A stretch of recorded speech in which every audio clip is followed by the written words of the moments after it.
Thaina Leibak Amada, Ibohol Amadi Saubiton Kauba, Yamna Ahal Oiraba, Matay Manau Ama, Lairame. Makoy Anisi, Asukimatik, Laire Rami.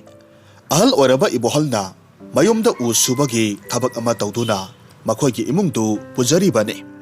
Adupu Mahakna, U Suzari Badu, Nungti Gisel, Pangbayaba Tabak Maktina Tabanina, Sara Anirak Pauba, Kona Boy Konada Boy, Taurami. Ibohol Amadi Saubiton, Makoy Aniki.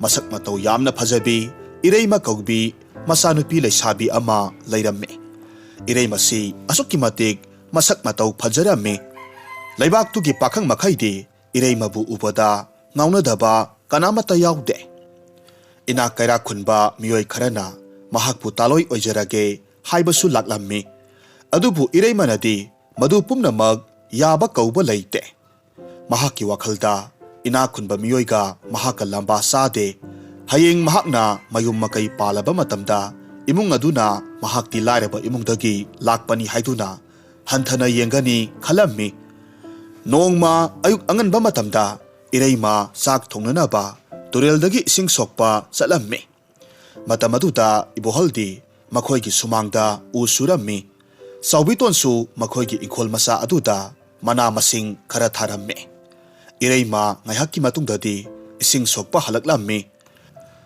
tanja asimaktada ingkholda thabak suraga leirambi saubitondu makok yamna kanna ngaurakpadagi leimaida wakhal mangduna tutharaklammi mataw aduda EREIMA na mamabu sensinduna ngakpirammi aduga mapabungbu yamna pakhatna kaurammi pabung imase kainoma tawkhre somda amukta lakpiyo Iboholsu masanupina adumna hairakpa aduda yamna pakhatna chensilaklammi magi nupigi oiramliba phibamdu ubada mahaksu mipaibana loikre thuna chensilaktuna mahaki nupibu wakhal taraknanaba khotnarammi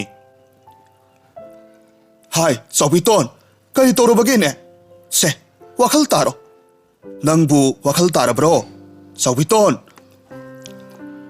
asumna yamna kanna wakhal tarakna bahaina kaujarabasu saubitonti wakhal mangduna adumak leirammi masidagi EREIMA ga makhoi ani sangduna mamabu imungda pusilaklammi aduga phamungda ngaihak hibhanduna makokta ising thabirammi ngaihak adumna laikatnaraba matungda saubiton mamit pangthoraklammi ibohonna saubitonbu masanupida senahalamlaga mahakna ana layengbi Maibi ama kauruduna saubitonbu layang halammi Maibi aduna saubiton gi masada layong khangdaba anaba ama leire aduna saubiton si kuina punsiraroi haina hairammi masi tarubada mapa masadu thamoi kaikre makhoi yamna kaplammi adubu makhoina pausi saubiton gi maphamdadi khangalamde nongmanini haukre saubiton gi phibamdi nongma nongmagi asum soksilakpa helaklammi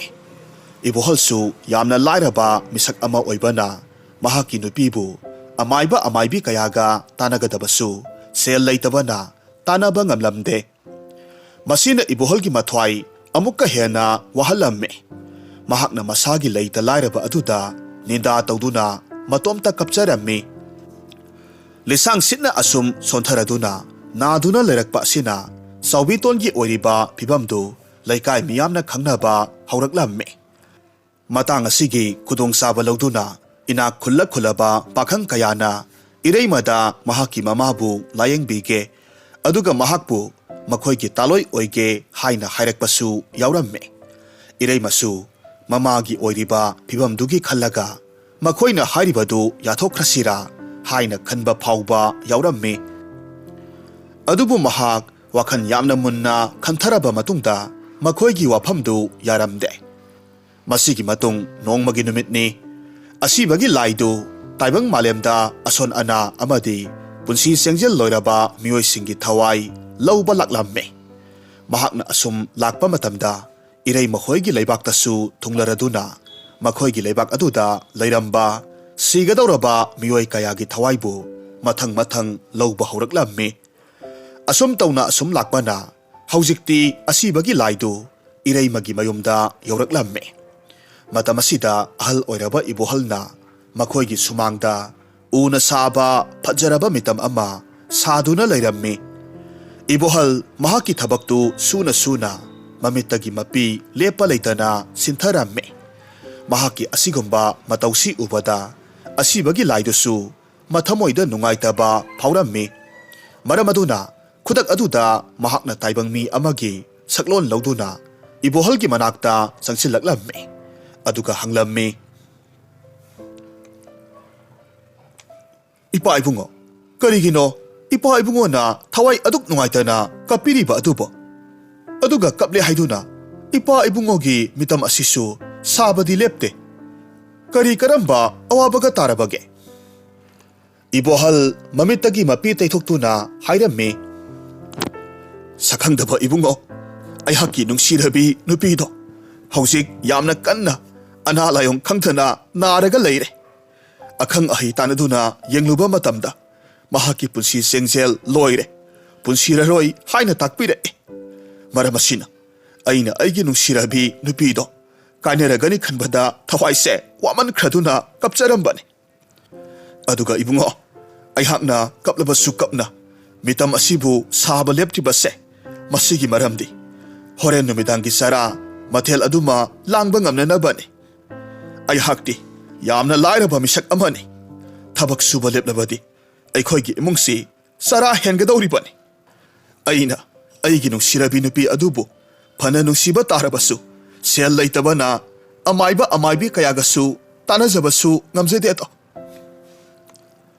ꯏꯕꯣꯍꯜꯒꯤ ꯋꯥꯗꯨ ꯇꯥꯕꯗ ꯑꯁꯤꯕꯒꯤ ꯂꯥꯏ ꯑꯗꯨꯁꯨ ꯌꯥꯝꯅ ꯅꯨꯡꯉꯥꯏꯔꯝꯗꯦ꯫ ꯇꯥꯟꯖꯥ ꯑꯁꯤꯃꯛꯇꯗ ꯏꯔꯩꯃꯗꯨ ꯀꯩꯊꯦꯜꯗꯒꯤ ꯃꯅꯥ ꯃꯁꯤꯡ ꯈꯔ ꯂꯩꯔꯨꯗꯨꯅ ꯍꯜꯂꯛꯂꯝꯃꯤ꯫ ꯃꯄꯥꯕꯨꯡꯗ ꯃꯍꯥꯛ ꯍꯜꯂꯛꯂꯦ ꯍꯥꯏꯔꯝꯂꯒ ꯏꯃꯨꯡꯗ ꯆꯪꯈ꯭ꯔꯦ꯫ ꯑꯁꯤꯕꯒꯤ ꯂꯥꯏ ꯑꯗꯨꯗꯤ ꯏꯔꯩꯃꯕꯨ ꯍꯦꯛ ꯎꯔꯨꯕꯗ ꯄꯨꯡꯉꯥꯎ ꯉꯥꯎꯈ꯭ꯔꯦ꯫ ꯑꯁꯨꯛ ꯌꯥꯝꯅ ꯐꯖꯕꯤ, ꯑꯁꯨꯛ ꯌꯥꯝꯅ ꯅꯤꯡꯊꯤꯖꯕꯤ ꯅꯨꯄꯤꯗꯤ ꯃꯍꯥꯛꯀꯤ ꯄꯨꯟꯁꯤꯗꯁꯨ ꯑꯃꯨꯛꯇ ꯊꯦꯡꯅꯔꯛꯈꯤꯗ꯭ꯔꯤ꯫ ꯑꯗꯨꯅ ꯃꯍꯥꯛ ꯏꯔꯩꯃꯗ ꯃꯊ꯭ꯋꯥꯏ ꯄꯨꯡꯂꯨꯞ ꯍꯦꯛ ꯂꯨꯞꯈꯤꯔꯝꯃꯤ꯫ ꯃꯍꯥꯛꯇꯤ ꯏꯔꯩꯃꯅ ꯏꯃꯨꯡꯗ ꯆꯪꯈ꯭ꯔꯕ ꯐꯥꯎꯕ ꯃꯁꯥꯗꯨ ꯇꯔꯪ ꯑꯃꯗ ꯏꯇꯥꯎ ꯇꯥꯎꯗꯨꯅ ꯂꯩꯔꯝꯃꯤ꯫ ꯃꯁꯤꯗꯒꯤ ꯏꯕꯣꯍꯜꯅ ꯑꯁꯤꯕꯒꯤ ꯂꯥꯏ ꯑꯗꯨꯗ ꯇꯞꯅ ꯍꯪꯂꯛꯂꯝꯃꯤ, "ꯏꯕꯨꯡꯉꯣ, ꯅꯪꯗꯤ ꯀꯗꯥꯏꯋꯥꯏꯗꯒꯤꯅꯣ? ꯑꯩꯈꯣꯏ ꯁ꯭ꯋꯥꯏꯗꯒꯤ ꯃꯤꯗꯤ ꯃꯥꯟꯗꯦ꯫ ꯑꯩꯅꯁꯨ ꯅꯍꯥꯛꯁꯤ ꯍꯥꯟꯅ ꯑꯃꯨꯛꯇꯁꯨ ꯎꯈꯤꯗ꯭ꯔꯤ꯫ ꯅꯠꯇꯦ, ꯅꯍꯥꯛꯄꯨ ꯊꯪꯅꯕ ꯈꯨꯜ ꯑꯁꯤꯗꯒꯤꯒ ꯂꯥꯛꯂꯤꯕ꯭ꯔꯣ?" ꯏꯕꯣꯍꯜꯅ ꯑꯁꯨꯝꯅ ꯍꯪꯂꯛꯂꯤꯕꯗꯨ ꯑꯁꯤꯕꯒꯤ ꯂꯥꯏ ꯑꯗꯨꯗꯤ ꯏꯔꯩꯃꯒꯤ ꯋꯥꯈꯜꯗ ꯇꯥꯎꯗꯨꯅ ꯂꯩꯔꯤꯉꯩ ꯀꯔꯤꯁꯨ ꯈꯪꯂꯝꯗꯦ꯫ ꯃꯍꯥꯛꯀꯤ ꯃꯇꯧ ꯑꯗꯨꯗ ꯏꯕꯣꯍꯜꯅ ꯃꯉꯣꯟꯗ ꯌꯥꯝꯅ ꯀꯟꯅ ꯀꯟꯅ ꯀꯧꯔꯛꯂꯝꯃꯤ꯫ ꯑꯃꯨꯛꯁꯨ ꯅꯍꯥꯛ ꯀꯗꯥꯏꯋꯥꯏꯗꯒꯤꯅꯣ ꯍꯥꯏꯅ ꯍꯪꯂꯝꯃꯤ꯫ ꯑꯁꯤꯕꯒꯤ ꯂꯥꯏ ꯑꯗꯨꯁꯨ ꯏꯕꯣꯍꯜꯅ ꯑꯗꯨꯝꯅ ꯀꯟꯅ ꯀꯧꯔꯛꯄ ꯑꯗꯨꯗ ꯋꯥꯈꯜ ꯈꯪꯂꯥꯛ ꯂꯥꯛꯂꯝꯃꯤ꯫ ꯉꯥꯏꯍꯥꯛꯇꯤ ꯃꯍꯥꯛꯁꯨ ꯀꯔꯤ ꯈꯨꯝꯒꯗꯕꯅꯣ ꯍꯥꯏꯕ ꯈꯪꯗ꯭ꯔꯗꯨꯅ ꯈꯟꯖꯥꯟꯅꯗꯨꯅ ꯂꯩ꯫ ꯃꯁꯤꯗꯒꯤ ꯃꯍꯥꯛꯅ ꯑꯁꯦꯡꯕ ꯄꯨꯝꯅꯃꯛ ꯍꯥꯏꯗꯣꯛꯂꯒꯦ ꯈꯟꯗꯨꯅ ꯃꯁꯥꯒꯤ ꯑꯁꯦꯡꯕ ꯁꯛꯇꯝ ꯑꯗꯨꯗ ꯑꯣꯟꯊꯣꯔꯛꯂꯝꯃꯤ꯫ ꯃꯇꯧ ꯑꯗꯨꯗ ꯏꯕꯣꯍꯜꯗꯤ ꯄꯥꯈꯠꯄ ꯑꯃꯗꯤ ꯑꯀꯤꯕ ꯄꯨꯟꯁꯤꯟꯅꯈꯤꯗꯨꯅ ꯃꯁꯥꯗꯨ ꯅꯤꯛꯄꯅ ꯈꯝ ꯊꯦꯡꯂꯝꯃꯤ꯫ ꯈꯣꯟꯖꯦꯜ ꯈꯔ ꯅꯤꯛꯂꯞ ꯇꯧꯅ ꯍꯥꯏꯔꯝꯃꯤ, "ꯏꯕꯨꯡꯉꯣ, ꯅꯍꯥꯛꯄꯨ ꯀꯅꯥ ꯑꯣꯏꯔꯕꯅꯣ? ꯑꯗꯨꯒ ꯀꯔꯤ ꯇꯧꯕꯒꯤ ꯑꯩꯒꯤ ꯌꯨꯝ ꯑꯁꯤꯗ ꯂꯥꯛꯂꯤꯕꯅꯣ?" ꯑꯁꯤꯕꯒꯤ ꯂꯥꯏꯅ ꯈꯨꯝꯃꯤ, "ꯑꯍꯜ ꯏꯕꯨꯡꯉꯣ, ꯀꯔꯤꯁꯨ ꯀꯤꯕꯤꯔꯨꯒꯅꯨ꯫ ꯑꯩꯍꯥꯛꯁꯤ ꯑꯁꯤꯕꯒꯤ ꯂꯥꯏ ꯍꯥꯏꯕꯗꯨꯅꯤ꯫ ꯃꯐꯝ ꯑꯁꯤꯗ ꯅꯍꯥꯛꯀꯤ ꯅꯨꯄꯤꯒꯤ ꯊꯋꯥꯏ ꯑꯁꯤꯕꯨ ꯂꯧꯔꯨꯅꯕ ꯍꯥꯏꯗꯨꯅ ꯑꯩꯍꯥꯛ ꯂꯥꯛꯄꯅꯤ꯫ ꯑꯗꯨꯕꯨ ꯅꯪꯅ ꯅꯪꯒꯤ ꯅꯨꯄꯤꯕꯨ ꯅꯨꯡꯁꯤꯖꯕ ꯃꯇꯧꯁꯤ ꯑꯩꯅ ꯎꯕꯗ ꯑꯩꯍꯥꯛꯀꯤ ꯊꯃꯣꯏꯗꯁꯨ ꯅꯨꯡꯉꯥꯏꯇꯕ ꯑꯃ ꯐꯥꯎꯔꯦ꯫ ꯑꯗꯨꯒ ꯌꯥꯝꯅ ꯃꯔꯨ ꯑꯣꯏꯅ ꯑꯩꯍꯥꯛꯅ ꯅꯪꯒꯤ ꯅꯆꯥꯅꯨꯄꯤ ꯑꯁꯤꯕꯨ ꯍꯦꯛ ꯎꯔꯕ ꯃꯤꯠꯀꯨꯞꯇ ꯌꯥꯝꯅ ꯅꯨꯡꯁꯤꯕ ꯐꯥꯎꯈ꯭ꯔꯦ꯫ ꯃꯔꯝ ꯑꯁꯤꯅ ꯅꯍꯥꯛꯅ ꯅꯪꯒꯤ ꯅꯆꯥꯅꯨꯄꯤ ꯑꯁꯤꯒꯤ ꯊꯋꯥꯏ ꯑꯁꯤꯕꯨ ꯑꯩꯒꯤ ꯇꯥꯂꯣꯏ ꯑꯣꯏꯅꯅꯕ ꯑꯩꯉꯣꯟꯗ ꯁꯤꯟꯅꯕꯤꯔꯣ꯫ ꯃꯗꯨ ꯑꯣꯏꯕ ꯇꯥꯔꯒꯗꯤ ꯑꯩꯍꯥꯛꯅꯁꯨ ꯅꯪꯒꯤ ꯅꯨꯄꯤꯒꯤ ꯄꯨꯟꯁꯤ ꯆꯦꯡꯖꯦꯜꯁꯤ ꯆꯍꯤ ꯀꯌꯥ ꯁꯥꯡꯗꯣꯛꯍꯟꯗꯨꯅ ꯌꯥꯝꯅ ꯀꯨꯏꯅ ꯄꯨꯟꯁꯤꯍꯜꯂꯒꯦ꯫ ꯑꯗꯨꯒ ꯃꯍꯥꯛꯀꯤ ꯃꯁꯥꯗ ꯂꯩꯔꯝꯕ ꯑꯅꯥꯕꯗꯨꯁꯨ ꯃꯄꯨꯡ ꯐꯥꯅ ꯐꯍꯜꯂꯒꯦ." ꯏꯕꯣꯍꯜꯅ ꯈꯨꯝꯃꯤ, "ꯀꯔꯤ ꯋꯥꯐꯝꯅꯣ ꯇꯥꯛꯄꯤꯔꯤꯕꯗꯨꯕꯣ? ꯍꯦ ꯑꯁꯤꯕꯒꯤ ꯂꯥꯏ, ꯑꯩꯍꯥꯛꯀꯤꯗꯤ ꯏꯆꯥꯅꯨꯄꯤꯁꯦ ꯃꯤꯠꯀꯤ ꯃꯅꯤ ꯑꯣꯏꯖꯔꯤꯕꯅꯤ꯫ ꯑꯗꯨꯅ ꯃꯇꯧ ꯀꯝꯗꯧꯅ ꯑꯩꯍꯥꯛꯅ ꯑꯩꯒꯤ ꯅꯨꯄꯤꯒꯤꯗꯃꯛ ꯑꯁꯨꯛ ꯅꯨꯡꯁꯤꯔꯕ ꯏꯆꯥ ꯑꯁꯤꯕꯨ ꯀꯠꯊꯣꯛꯀꯗꯧꯔꯤꯕꯅꯣ?" ꯑꯁꯤꯕꯒꯤ ꯂꯥꯏ ꯑꯗꯨꯅ ꯈꯨꯝꯂꯛꯂꯝꯃꯤ, "ꯑꯍꯜ ꯏꯕꯨꯡꯉꯣ, ꯃꯗꯨ ꯑꯍꯜꯅ ꯌꯥꯝꯅ ꯃꯨꯟꯅ ꯈꯟꯊꯕꯤꯔꯣ꯫ ꯑꯗꯨꯒ ꯑꯊꯨꯕ ꯃꯇꯝꯗ ꯑꯩꯍꯥꯛꯄꯨ ꯄꯥꯎ ꯑꯗꯨꯁꯨ ꯈꯪꯍꯟꯕꯤꯔꯛꯎ꯫ ꯉꯁꯤꯒꯤ ꯑꯣꯏꯅꯗꯤ ꯑꯩꯍꯥꯛ ꯆꯠꯆꯈ꯭ꯔꯒꯦ꯫ ꯑꯁꯨꯝꯅ ꯍꯥꯏꯔꯝꯂꯒ ꯑꯁꯤꯕꯒꯤ ꯂꯥꯏ ꯑꯗꯨꯁꯨ ꯑꯗꯨꯝ ꯃꯥꯡꯈ꯭ꯔꯦ꯫ ꯏꯕꯣꯍꯜ ꯂꯨ ꯀꯣꯛꯄꯗ ꯂꯦꯟ ꯇꯥꯕ ꯍꯥꯏꯕꯗꯨꯃꯛ ꯑꯣꯏꯔꯝꯃꯤ꯫ ꯑꯁꯨꯛ ꯌꯥꯝꯅ ꯅꯨꯡꯁꯤꯕꯤ ꯃꯍꯥꯛꯀꯤ ꯅꯨꯄꯤꯗꯨ ꯀꯥꯏꯅꯔꯅꯤ ꯍꯥꯏꯅ ꯋꯥꯔꯝꯕꯗꯨ ꯍꯧꯖꯤꯛꯇꯤ ꯃꯍꯥꯛꯀꯤ ꯅꯨꯄꯤꯗ ꯅꯠꯇꯅ ꯃꯆꯥꯅꯨꯄꯤꯒꯤ ꯑꯋꯥꯕ ꯑꯃꯨꯛ ꯌꯥꯎꯁꯤꯜꯂꯛꯂꯦ꯫ ꯍꯧꯖꯤꯛ ꯃꯍꯥꯛꯅ ꯀꯅꯥꯕꯨꯅ ꯀꯟꯒꯗꯧꯔꯤ? ꯀꯅꯥꯒꯤ ꯊꯋꯥꯏꯕꯨꯅ ꯑꯁꯤꯕꯒꯤ ꯂꯥꯏ ꯑꯗꯨꯗ ꯁꯤꯟꯅꯈꯤꯒꯗꯧꯔꯤ? ꯃꯁꯤꯒꯤ ꯋꯥꯈꯜꯗ ꯃꯍꯥꯛ ꯃꯊ꯭ꯋꯥꯏ ꯌꯥꯝꯅ ꯋꯥꯔꯝꯃꯤ꯫ ꯅꯥꯀꯟ ꯑꯃꯔꯣꯝꯗꯅ ꯏꯔꯩꯃꯅ ꯑꯁꯤꯕꯒꯤ ꯂꯥꯏ ꯑꯗꯨꯒ ꯃꯍꯥꯛꯀꯤ ꯃꯄꯥꯕꯨꯡꯒꯅ ꯁꯥꯅꯈꯤꯕ ꯋꯥꯔꯤ ꯄꯨꯝꯅꯃꯛ ꯊꯣꯡꯖꯤꯜ ꯃꯔꯨꯝꯗꯒꯤ ꯇꯥꯍꯧꯔꯝꯃꯤ꯫ ꯃꯍꯥꯛꯁꯨ ꯍꯧꯖꯤꯛꯇꯤ ꯀꯔꯤ ꯇꯧꯒꯗꯕꯅꯣ ꯈꯟꯐꯝ ꯈꯪꯗ꯭ꯔꯦ꯫ ꯑꯗꯨꯕꯨ ꯈꯟꯕ ꯌꯥꯕ ꯈꯜꯂꯕ ꯃꯇꯨꯡꯗ ꯃꯃꯥꯕꯨ ꯀꯟꯗꯨꯅ ꯃꯍꯥꯛꯀꯤ ꯊꯋꯥꯏꯁꯤ ꯑꯁꯤꯕꯒꯤ ꯂꯥꯏ ꯑꯗꯨꯗ ꯁꯤꯟꯅꯈ꯭ꯔꯒꯦ ꯍꯥꯏꯅ ꯈꯜꯂꯝꯃꯤ꯫ ꯍꯥꯏꯔꯤꯕ ꯅꯨꯃꯤꯠ ꯑꯗꯨꯒꯤ ꯅꯨꯃꯤꯗꯥꯡꯅꯤ꯫ ꯏꯔꯩꯃꯅ ꯃꯍꯥꯛꯀꯤ ꯃꯄꯥꯕꯨꯡꯅ ꯌꯥꯝꯅ ꯄꯥꯝꯖꯕ ꯏꯟꯁꯥꯡ ꯃꯊꯦꯜ ꯑꯃ ꯊꯣꯡꯗꯨꯅ ꯄꯤꯖꯔꯝꯃꯤ꯫ ꯃꯁꯤꯗꯒꯤ ꯃꯍꯥꯛꯅ ꯇꯨꯝꯗꯨꯅ ꯂꯩꯔꯤꯕ ꯃꯃꯥꯒꯤ ꯃꯅꯥꯛꯇ ꯑꯃꯨꯛ ꯆꯪꯁꯤꯟꯗꯨꯅ ꯃꯃꯥꯕꯨ ꯑꯔꯣꯏꯕ ꯑꯣꯏꯅ ꯃꯃꯤꯠ ꯄꯦꯟꯅ ꯌꯦꯡꯖꯔꯝꯃꯤ꯫ ꯃꯤꯠꯀꯨꯞ ꯑꯁꯤꯃꯛꯇꯗ ꯃꯍꯥꯛꯀꯤ ꯃꯤꯠꯂꯨꯗꯒꯤ ꯄꯤꯔꯥꯡꯇꯅ ꯂꯦꯞꯄ ꯂꯩꯇꯅ ꯆꯤꯟꯊꯔꯛꯂꯝꯃꯤ꯫ ꯃꯍꯥꯛ ꯇꯞꯅ ꯑꯃꯨꯛ ꯊꯣꯔꯛꯇꯨꯅ ꯃꯈꯣꯏꯒꯤ ꯏꯃꯨꯡꯒꯤ ꯃꯌꯥꯏ ꯀꯥ ꯑꯗꯨꯃꯛꯇꯗ ꯃꯁꯥ ꯃꯇꯣꯝꯇ ꯍꯨ ꯊꯛꯆꯗꯨꯅ ꯊꯋꯥꯏ ꯊꯥꯖꯔꯝꯃꯤ꯫ ꯃꯍꯥꯛꯅ ꯊꯋꯥꯏ ꯃꯥꯡꯗꯨꯅ ꯂꯩꯃꯥꯏꯗ ꯇꯥꯔꯒ ꯂꯩꯔꯝꯕꯗꯨꯗ ꯏꯕꯣꯍꯜ ꯑꯉꯥꯎꯕ ꯑꯃꯒꯤ ꯃꯇꯧꯒꯨꯝ ꯃꯆꯥꯅꯨꯄꯤꯕꯨ ꯀꯣꯟꯗꯨꯅ ꯌꯥꯝꯅ ꯀꯟꯅ ꯀꯞꯂꯝꯃꯤ꯫ ꯃꯍꯥꯛꯅ ꯀꯞꯂꯛꯄ ꯇꯥꯕꯗ ꯆꯥꯎꯕꯤꯇꯣꯟꯁꯨ ꯍꯧꯒꯠꯂꯛꯂꯝꯃꯤ꯫ ꯃꯆꯥꯒꯤ ꯃꯅꯥꯛꯇ ꯆꯪꯁꯤꯜꯂꯛꯂꯝꯃꯤ꯫ ꯃꯆꯥꯒꯤ ꯊꯋꯥꯏ ꯌꯥꯎꯗ꯭ꯔꯕ ꯍꯛꯆꯥꯡꯗꯨ ꯀꯣꯟꯗꯨꯅ ꯃꯍꯥꯛꯁꯨ ꯀꯞꯂꯝꯃꯤ꯫ ಮಿಟ್ಕುಪ್ ಅಸಿಮಕ್ತದ ಅಸಿಬಗಿ ಲಾಯ್ದು ಇರೈಮಗಿ ಥವಾಯ್ ಲೌನಬಗಿದಮಗ್ ಮಫಮ್ ಅದುಮಕ್ತದ ಲಾಕ್ಲಮ್ಮಿ.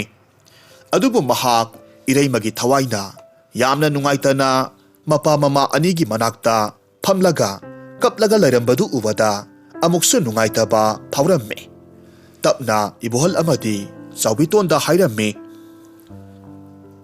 ꯑꯍꯜ ꯏꯕꯨꯡꯉꯣ, ꯅꯈꯣꯏ ꯑꯍꯨꯝꯒꯤ ꯅꯨꯡꯁꯤꯅꯕ ꯃꯇꯧꯁꯤ ꯎꯕꯗ ꯑꯩꯍꯥꯛꯁꯨ ꯊꯃꯣꯏ ꯁꯣꯛꯅ ꯅꯨꯡꯉꯥꯏꯇꯕ ꯐꯥꯎꯏ. ꯑꯗꯨꯕꯨ ꯑꯩꯍꯥꯛꯅ ꯍꯥꯏꯈꯤꯕ ꯋꯥ ꯑꯁꯤꯃꯗꯤ ꯍꯣꯡꯗꯣꯛꯄ ꯌꯥꯕ ꯅꯠꯇꯦ. ꯑꯗꯨꯕꯨ ꯃꯁꯤ ꯄꯨꯝꯅꯃꯛ ꯑꯣꯏꯕ ꯇꯥꯔꯒꯁꯨ ꯑꯩꯍꯥꯛ ꯀꯔꯤꯒꯨꯝꯕ ꯋꯥ ꯑꯃꯗꯤ ꯍꯥꯏꯔꯒꯦ. ꯑꯩꯅ ꯍꯥꯏꯒꯗꯧꯔꯤꯕ ꯋꯥꯐꯝꯁꯦ ꯈꯣꯌꯨꯝ ꯂꯌꯥꯝꯁꯤꯡꯅ ꯌꯥꯕ ꯋꯥꯐꯝꯗꯤ ꯑꯣꯏꯗꯦ. ꯑꯩꯍꯥꯛꯅ ꯅꯈꯣꯏ ꯑꯍꯨꯝꯒꯤ ꯅꯇꯧꯗꯨ ꯌꯦꯡꯕ ꯉꯝꯗꯗꯨꯅ ꯍꯥꯏꯒꯗꯧꯔꯤꯕꯅꯤ. ꯌꯦꯡꯕꯤꯌꯨ ꯑꯍꯜ ꯏꯕꯨꯡꯉꯣ, ꯅꯍꯥꯛꯀꯤ ꯅꯆꯥꯅꯨꯄꯤꯁꯦ ꯊꯥ ꯑꯃꯒꯤ ꯃꯅꯨꯡꯗ ꯅꯨꯃꯤꯠ ꯍꯨꯝꯅꯤ ꯑꯃꯗꯤ ꯅꯈꯣꯏꯒꯤ ꯅꯅꯥꯛꯇ ꯑꯩꯅ ꯁꯣꯏꯗꯅꯃꯛ ꯊꯥꯔꯛꯀꯦ. ꯃꯍꯥꯛꯀꯤ ꯊꯋꯥꯏ ꯌꯥꯎꯗ꯭ꯔꯕ ꯍꯛꯆꯥꯡ ꯑꯁꯤꯕꯨ ꯐꯃꯨꯡꯗ ꯅꯤꯡꯊꯤꯅ ꯍꯤꯞꯍꯟꯗꯨꯅ ꯇꯨꯝꯍꯜꯂꯤꯕꯅꯤ ꯈꯟꯗꯨꯅ ꯊꯝꯃꯨ. ꯑꯗꯨꯒ ꯃꯍꯥꯛꯀꯤ ꯑꯀꯣꯏꯕꯗꯅ ꯃꯩꯔꯥ ꯄꯔꯦꯡ ꯊꯥꯟꯗꯨꯅ ꯃꯨꯠꯍꯟꯕ ꯅꯥꯏꯗꯅ ꯊꯥꯟꯗꯨꯅ ꯊꯝꯃꯨ. ꯋꯥꯐꯝꯁꯤ ꯇꯥꯕꯗ ꯃꯈꯣꯏ ꯑꯍꯨꯝꯁꯨ ꯌꯥꯝꯅ ꯍꯔꯥꯎꯔꯝꯃꯤ. ꯑꯁꯨꯝ ꯇꯧꯅ ꯍꯧꯖꯤꯛꯇꯤ ꯏꯔꯩꯃꯒꯤ ꯊꯋꯥꯏꯗꯨ ꯑꯁꯤꯕꯒꯤ ꯂꯥꯏ ꯑꯗꯨꯒ ꯄꯨꯟꯅ ꯑꯁꯤ ꯂꯩꯕꯥꯛꯇ ꯆꯠꯃꯤꯟꯅꯈ꯭ꯔꯦ. ꯅꯥꯀꯜ ꯑꯃꯔꯣꯝꯗꯅ ꯏꯕꯣꯍꯜ ꯑꯃꯗꯤ ꯆꯥꯎꯕꯤꯇꯣꯟꯅ ꯃꯆꯥꯅꯨꯄꯤꯒꯤ ꯍꯛꯆꯥꯡꯗꯨ ꯑꯁꯤꯕꯒꯤ ꯂꯥꯏꯅ ꯍꯥꯏꯔꯝꯕ ꯑꯗꯨꯒꯨꯝꯅ ꯐꯃꯨꯡꯗ ꯇꯨꯝꯍꯜꯂꯝꯃꯤ. ꯑꯗꯨꯒ ꯃꯍꯥꯛꯀꯤ ꯑꯀꯣꯏꯕꯗ ꯃꯩꯔꯥ ꯀꯌꯥ ꯃꯨꯠꯍꯟꯕ ꯅꯥꯏꯗꯅ ꯊꯥꯜꯂꯝꯃꯤ. ꯃꯇꯧ ꯑꯁꯨꯝ ꯇꯧꯅ ꯊꯥ ꯑꯃꯔꯣꯝ ꯍꯧꯖꯤꯟꯈ꯭ꯔꯦ. ꯑꯁꯤꯕꯒꯤ ꯂꯥꯏ ꯑꯗꯨꯅ ꯍꯥꯏꯈꯤꯕꯒꯤ ꯃꯇꯨꯡ ꯏꯟꯅ ꯏꯔꯩꯃꯒꯤ ꯊꯋꯥꯏꯗꯨ ꯃꯃꯥ ꯃꯄꯥꯒꯤ ꯃꯅꯥꯛꯇ ꯇꯥꯏꯕꯪ ꯃꯤꯔꯝꯂꯦꯟꯗ ꯆꯠꯍꯟꯈꯤꯕꯒꯤ ꯃꯇꯝꯗꯨ ꯌꯧꯁꯤꯜꯂꯛꯂꯝꯃꯤ. ꯑꯗꯨꯅ ꯏꯔꯩꯃꯕꯨ ꯇꯥꯏꯕꯪ ꯃꯤꯔꯝꯂꯦꯟ ꯇꯥꯅ ꯆꯠꯈꯤꯅꯕꯒꯤ ꯂꯝꯕꯤꯗꯨ ꯑꯁꯤꯕꯒꯤ ꯂꯥꯏ ꯑꯗꯨꯅ ꯇꯥꯛꯄꯤꯔꯝꯃꯤ. ꯑꯗꯨꯒ ꯑꯁꯤꯕꯒꯤ ꯂꯥꯏꯅ ꯏꯔꯩꯃꯗ ꯑꯃꯨꯛ ꯍꯥꯏꯔꯝꯃꯤ, ꯏꯔꯩꯃ, ꯌꯦꯡꯉꯨ, ꯑꯩꯍꯥꯛ ꯋꯥ ꯈꯔ ꯍꯥꯏꯒꯦ. ꯅꯍꯥꯛꯅ ꯇꯥꯏꯕꯪ ꯃꯤꯔꯝꯂꯦꯟ ꯌꯧꯔꯕ ꯀꯥꯟꯗ ꯅꯍꯥꯛꯁꯤ ꯑꯍꯤꯡꯕ ꯊꯋꯥꯏ ꯑꯃ ꯅꯠꯇꯦ ꯍꯥꯏꯕꯁꯤ ꯅꯁꯥꯅ ꯃꯇꯝ ꯆꯨꯞꯄꯗ ꯅꯤꯡꯁꯤꯡꯖꯒꯗꯕꯅꯤ. ꯅꯪꯅ ꯇꯥꯏꯕꯪ ꯃꯤꯔꯝꯂꯦꯟ ꯌꯧꯔꯕ ꯀꯥꯟꯗ ꯇꯥꯏꯕꯪ ꯆꯤꯟꯖꯥꯛ ꯆꯥꯔꯛꯄ ꯌꯥꯗꯦ. ꯑꯩꯅ ꯍꯥꯏꯔꯤꯕ ꯋꯥꯐꯝꯁꯦ ꯀꯔꯤꯒꯨꯝꯕ ꯅꯍꯥꯛꯅ ꯏꯟꯗꯕ ꯊꯣꯛꯂꯕꯗꯤ ꯇꯥꯏꯕꯪ ꯃꯤꯑꯣꯏꯕꯒꯤ ꯊꯋꯥꯏꯒꯤ ꯂꯪꯂꯥ ꯑꯗꯨꯕꯨ ꯁꯦꯟꯅꯔꯤꯕ ꯂꯥꯏꯔꯦꯝꯕꯤ ꯑꯍꯨꯝꯗꯨꯅ ꯅꯍꯥꯛꯄꯨ ꯑꯍꯛꯄ ꯆꯩꯔꯥꯛ ꯁꯣꯏꯗꯅꯃꯛ ꯄꯤꯗꯧꯔꯤꯕꯅꯤ. ꯃꯇꯝ ꯑꯗꯨꯗ ꯑꯩꯅꯁꯨ ꯅꯪꯒꯤꯗꯃꯛ ꯄꯥꯡꯒꯜ ꯄꯨꯊꯣꯛꯇꯨꯅ ꯃꯥꯌꯣꯛ ꯌꯥꯕ ꯉꯝꯂꯣꯏ. ꯑꯗꯨꯅ ꯅꯍꯥꯛ ꯃꯇꯝ ꯂꯩꯕ ꯈꯤꯕꯤꯛꯇ ꯑꯩꯅ ꯍꯧꯖꯤꯛ ꯍꯥꯏꯈꯤꯕ ꯋꯥꯗꯣ ꯀꯩꯗꯧꯅꯨꯡꯗ ꯀꯥꯎꯊꯣꯛꯄ ꯌꯥꯗꯦ. ꯏꯔꯩꯃꯅ ꯈꯨꯝꯃꯤ, ꯃꯄꯨ ꯏꯕꯨꯡꯉꯣ, ꯅꯅꯥꯏ ꯅꯨꯄꯤ ꯑꯩꯍꯥꯛꯅ ꯃꯄꯨ ꯏꯕꯨꯡꯉꯣꯒꯤ ꯋꯥꯗꯨ ꯀꯩꯗꯧꯅꯨꯡꯗ ꯀꯥꯎꯊꯣꯛꯆꯔꯣꯏ. ꯅꯅꯥꯏ ꯅꯨꯄꯤ ꯑꯁꯣꯏ ꯑꯉꯥꯝ ꯌꯥꯎꯗꯅ ꯑꯃꯨꯛ ꯅꯨꯃꯤꯠ ꯍꯨꯝꯅꯤꯒꯤ ꯃꯇꯨꯡꯗ mapu ibungogi nakta hanjarakke. Asumna hairamlaga Ireima taibang miram lenda amuk halakle. Mahakna halakpa aduda ibuhal amadi saubiton makoy anidi haraubagi ngamkhay laikidre. Masanupina halakpa aduda harauba phongdokpa oina yamna haukraba mathelukoi kaya marum sillanglami makoy ahum punna saminanaba thaurang taurammi. Matam asida Ireimasi ngasai mapuroibana sinarakhiba wafamdu loinamak kauthokre. Mahakti mama mapaga amuk hanna leiminaba phangjaba asida harauman kiduna soifadraba wafamdu kauthokre. Asumna Ireima taibang chinjak chasillammi. Mahakna asumna hek taurakpagadi asomda lairamlenda miyoibagi thawaigi langla pairibi lairembi ahum haibadi hauzik matam asibu senariba lairembi haukraba punsigi takak adubu senariba lairembi aduga tungda oirakadaba punsigi lambi adubu senaribi lairembi makoy ahumgi langla adubu Ireimagi oinadi punna samjinakhi. Asum taurakpa aduda lairembi ahumdudi saubana mai haukre. Kudak aduda Ireimagi mayumda makoy ahumag matam amatada saphonglaktuna Ireimada yamna sauna hairammi.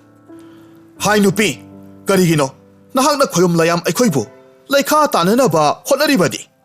Napuroibana taibang chinjak charakanu haina sinarakhiba wafambu thawaidaduna karigina sagi apambaduda nang mangairi haiduna chachaba sari. Nahak masi pumnamaksigi serak phangdana tokloi he. Ireima na khomme. Nati ima lairembi namom aihakpu ngakpiyo. Aihakna ipuroibagi wafambu thawai usitaduna tawjakhiba sate. Namom aihakna akaw pare chankhiduna tawkhibani. Aibu amuktadi ngakpiyo. Ha, nahakpu ngakpiba haiba madumadi oithoklaroi. Asumna haiduna Ireimagi thawaidu phaduna lairembi ahum aduna lairamlenda puduna satkhi. Mafamdu yorabada lairembi ahum aduna sauna amuk hairammi. Hai nupi yengu mafam asida hauriba lasing pambi mayamse nahakna yamna kupthana senagadabani. Masidagi lasing lokadabani aduga madu lang oina naithokle hairaga lasing mayam adudagi layam singilu singba laining thogidamak nahakna phajaraba mayek thokpa phi ama sagadabani. Hairiba phidu nongmagi numitta saba loisingadabani. Karigumba nahakna nongmagi manungda phidu saba hek loisindaba taragadi mathangi numittadi nahakna saramba phidu hanagi matawgumna nahongnana lang oina leiramdauribani. Masina nahakki sairak oigadoribani. Aduga karigumba nahakna phisima saba hek loibaga nahakpu aikhoina mafam sidagi thadok pidoribani. Maduna taba thoklabadi nahakki thawaisi sahi lising kaya aikhoigi bondi oiduna leiba tabani. Asumna hairamlaga lairembi ahumdu mafamdudagi adum mangkhre. Ireimadi mafamdugi pak sauraba inkhol aduda hauriba lasing pambising adu ubada kamdauna asuk yamlaba lasing pambising asibu matomta senaba ngamgadoribano khanjarammi. Mathwai nungaitana kapcharammi. Adubu ngasaidagi mahakna tauriba mayamdu asibagi lai adunasu loinamak uribani. Mahaksu magi nungsijarabi nupi adugi mateng kari amatadi pangba ngamlamde.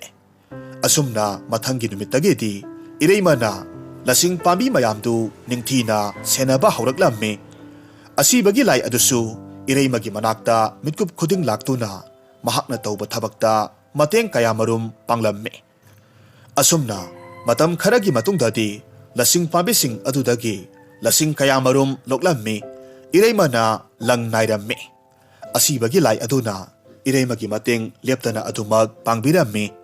Asum tongna yamna wana hotnaminarakpa asida lang mayam adusu naiba loiraduna phi saba haunanaba sem sakre.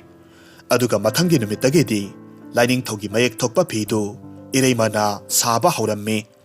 Mahakna phidu numit adumaktada saba loinanaba mitkup amata pothadaba makhai leptana sarammi. Adubu matamdi asum haukibana numidangi matam osilaklabada karimata udabadagi phi saba tokpa tarammi. Asumna numit aduma phi saba losinba ngamkhidre. Mathangi numitta mahakna phisakon aduda yengluba matamdadi phidu makoktagi amuk saba haubagi phibamda amuk nahongna na lairamle. Asumna numit kayani ireimana phi hanjin makoktagi saba hauramme.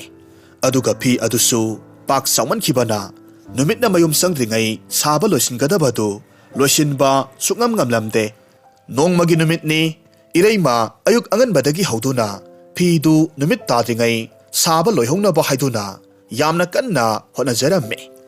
Adubu sariba phidu tangkhai khara hena lasilakpa aduaida numit tathokibana phi saba lepa tarammi. Mataw aduda ireimadi matomta haijaramme. Is karino aina hauzik tawgadaba sibo numit kayani haukhre. Asumna phi saba losinba ngamdabadagi nungtigi makoktagi amuk nahongna na saduna ta leire. Asumna asum torabadi sahi lising kaya haukhrabasu phi sabadi sukloi loiba naireroi. Adudi ai kari tawba tai. Phare ai ngasi phisakon asigi akoibada maira kaya thanduna phi si ahing supa leptana sarage. Adumna torabadi nong ngandringai loiba ngamlagani. Asumna khanduna phisakon adugi akoibada maira kaya thanenaba hotnaramme. Adubu mahakna maira ama hek chukhatke tawbagadi akanba nungsitki sahum kaya chichilaklammi.